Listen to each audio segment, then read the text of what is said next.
Hello students, welcome to my YouTube channel. तो आज की इस वीडियो में हम करने जा रहे हैं क्लास 11th मैथ की चैप्टर 1 की मिसलेनियस एक्सरसाइज का क्वेश्चन नंबर 8, 9 एंड 10। ठीक है, तो जो स्टूडेंट इस चैनल पे पहली बार विजिट कर रहे हैं उन्हें मैं बता दूं कि इस चैनल पे हम क्लास 11 का कंप्लीट मैथ कर रहे हैं with all NCERT examples, questions and miscellaneous exercise. ठीक है, तो अगर आप लोगों को क्लास 11th मैथ करने में कोई प्रॉब्लम है तो आप इस चैनल को सब्सक्राइब कर सकते हैं। ठीक है, इससे प्रीवियस वीडियो का लिंक और इस चैप्टर से रिलेटेड सभी वीडियोस का लिंक डिस्क्रिप्शन बॉक्स में है। ठीक है, तो अब चलते हैं सीधा क्वेश्चन नंबर 8 पे। पढ़ो क्या लिखा हुआ है। Show that for any set A and B, हमें दो कंडीशंस प्रूव करनी है। फर्स्ट है A is equals to A intersection B union A minus B. ठीक है, चलते हैं इसके सॉल्यूशन पे।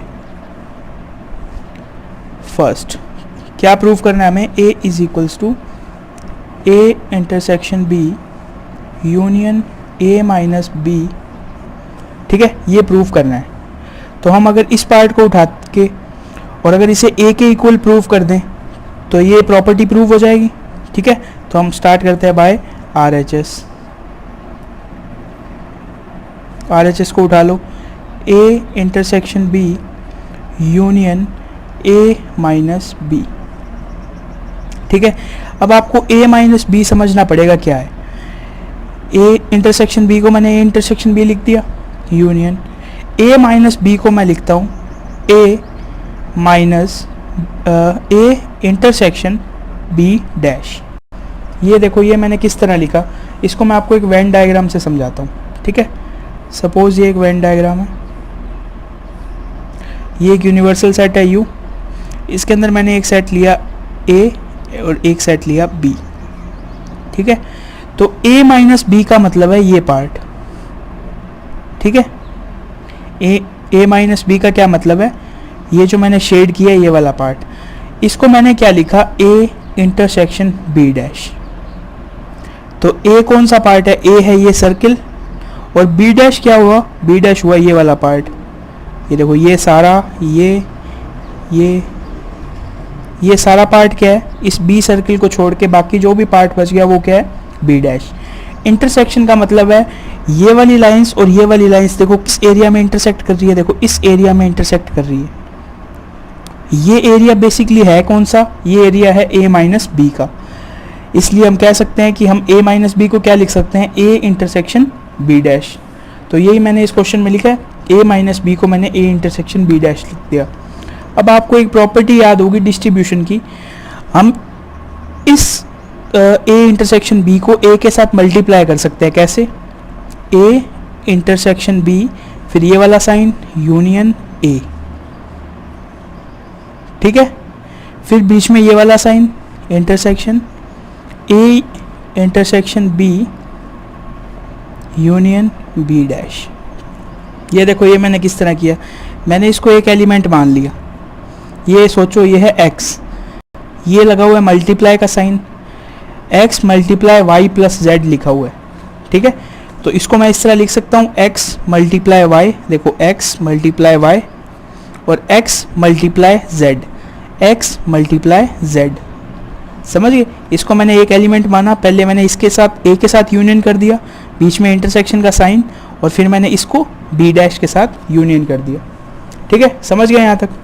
अब देखो आगे, इसको मैं a लिख सकता हूँ। देखो कैसे, मैंने आपको ये प्रॉपर्टी पहले भी बताई थी कि अगर कोई दो सेट हैं a और b, ठीक है, अगर उनका हम यूनियन करते हैं और उसी में से किसी एक सेट के साथ उसका इंटरसेक्शन भी कर देते हैं, यानी दो सेट है उन दोनों का आपस में यूनियन करके इन्हीं दोनों में से किसी एक के साथ अगर हम इंटरसेक्शन कर देते हैं तो हमारे पास क्या आता है, ए। कैसे, सपोज करो ए में कोई भी एलिमेंट है, बी में कोई भी एलिमेंट है, इन दोनों का यूनियन कर देंगे तो इन दोनों के सभी एलिमेंट्स आ जाएंगे उसके अंदर। और फिर जब हम अगर ए के साथ उसका इंटरसेक्शन करेंगे तो इसमें और ए में कॉमन एलिमेंट्स कौन से होंगे, सभी ए वाले ही होंगे। इसीलिए फाइनल आंसर में क्या आ जाएगा, ए। समझ गए, इसलिए मैं इस पार्ट को क्या लिख सकता हूँ, ए इंटरसेक्शन। अब इस ब्रैकेट को सॉल्व करो, ए इंटरसेक्शन को मैंने वैसे का वैसे लिख दिया। बी यूनियन बी डैश क्या होता है, बी यूनियन बी डैश होता है यूनिवर्सल सेट। आपको प्रॉपर्टीज याद होगी, बी यूनियन बी डैश को मैं क्या लिख सकता हूँ, यूनिवर्सल सेट। ठीक है, अब देखो ए इंटरसेक्शन को मैंने वैसे ही रखा, ए इंटरसेक्शन यूनिवर्सल सेट क्या होगा, ए। ये भी आपको प्रॉपर्टी से पता है, अगर यूनिवर्सल सेट का अगर ए के साथ इंटरसेक्शन करेंगे तो ए ही आ जाएगा वापस। अब ए और ए का इंटरसेक्शन करेंगे तो फाइनल आंसर में क्या आएगा, A is equals to L H S. तो हमें क्या प्रूव हो गया, R H S is equals to L H S, right hand side is equals to left hand side. यही हमें प्रूव करना था, हेंस प्रूव्ड। ठीक है, अब चलते हैं क्वेश्चन नंबर 2 पे। अगर आपको ये क्वेश्चन अच्छी तरह समझ आ गया तो वो भी आपको इजीली समझ आ जाएगा। A union B minus A is equals to A union B, ये क्वेश्चन हमें गिवन है। इसे देखो किस तरह करेंगे। सबसे पहले एल एच एस को उठाएंगे, बाय एल एच एस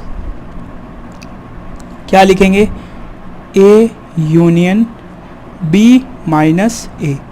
अब देखो जिस तरह ऊपर वाले क्वेश्चन में हमने a माइनस बी को a इंटरसेक्शन b डैश लिखा था, उसी तरह यहाँ क्या लिख सकते हैं, b माइनस a को b इंटरसेक्शन a डैश लिख सकते हैं। आपको भी मैंने एक्सप्लेन किया थोड़ी देर पहले। अब देखो इसमें हम डिस्ट्रीब्यूशन लॉ लगाएंगे, a को b के साथ यूनियन कर देंगे, a यूनियन b, और फिर इस a का a डैश के साथ कर देंगे यूनियन, और बीच में साइन क्या आ जाएगा, इंटरसेक्शन का, a यूनियन a डैश। समझ गए, ए यूनियन बी को हम ए यूनियन बी रहने देते हैं, इंटरसेक्शन। ये बताओ क्या बन गया, ए यूनियन ए डैश क्या होता है, यूनिवर्सल सेट। अब देखो ए यूनियन बी का अगर आप यूनिवर्सल सेट के साथ इंटरसेक्शन करोगे तो क्या आएगा, ए यूनियन बी फिर से आ जाएगा। क्यों आएगा, देखो अगर आप किसी भी सेट का आप अगर इंटरसेक्शन यूनिवर्सल सेट के साथ करते हो तो वही सेट आंसर में फिर से आ जाता है। इस ए की जगह मैंने अगर ए यूनियन बी रख दिया, उसका मैंने अगर यू के साथ इंटरसेक्शन किया तो क्या आ जाएगा, ए यूनियन बी फिर से आ जाएगा, क्योंकि ए और यूनिवर्सल सेट में कॉमन एलिमेंट्स क्या है, वही हैं जो ए में है। समझ गए, तो इसीलिए मैंने इसको क्या लिख दिया, A union B intersection universal set को मैंने क्या लिख दिया, A union B is equals to R H S. यही हमें प्रूफ करना था। ठीक है, इजी क्वेश्चन है। ये क्वेश्चन आपको अच्छी तरह याद हो, इसके लिए आपको सेट्स की सभी प्रॉपर्टीज याद होनी चाहिए। ठीक है, अब चलते हैं क्वेश्चन नंबर 9 पे। तो अब देखो क्वेश्चन नंबर 9। क्वेश्चन नंबर 9 में हमें क्या दिया हुआ है, using the properties of set show that A union A intersection B is equals to A and A intersection A union B is equals to A. ठीक है, तो इसका सॉल्यूशन देखो किस तरह करेंगे।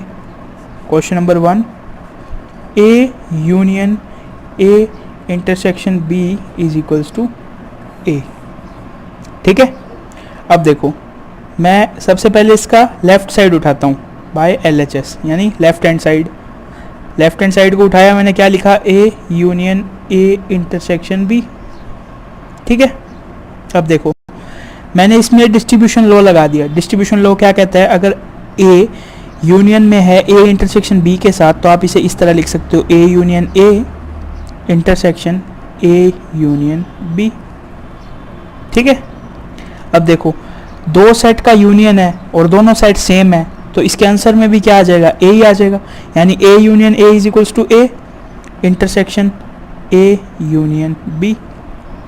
ठीक है, A intersection A union B का मैंने आपको क्या बताया था, अगर दो सेट्स का यूनियन करते हैं और उनका उन्हीं दोनों में से किसी एक के साथ इंटरसेक्शन कर देते हैं तो आंसर में क्या आता है, ए। यही हमें क्या प्रूव करना था, इसमें प्रूव करना था, तो क्या लिख देंगे, हेंस प्रूव्ड।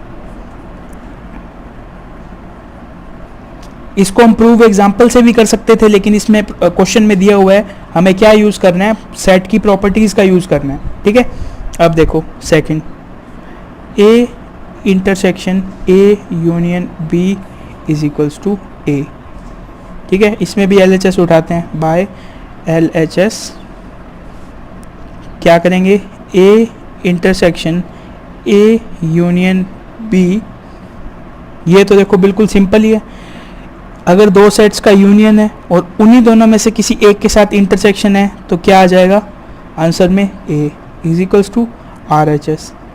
इस क्वेश्चन का बस यही प्रूव है, समझ गए।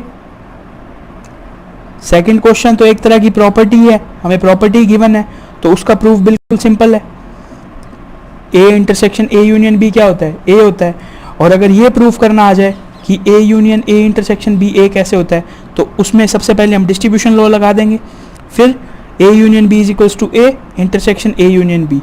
इसको हम क्या लिख सकते हैं, अगर दो सेट का यूनियन है और उन्हीं दोनों में से किसी एक सेट के साथ इंटरसेक्शन है, तो फाइनल आंसर में क्या आता है? फाइनल आंसर में A ही आता है, समझ गए। अब चलते हैं क्वेश्चन नंबर 10 पे।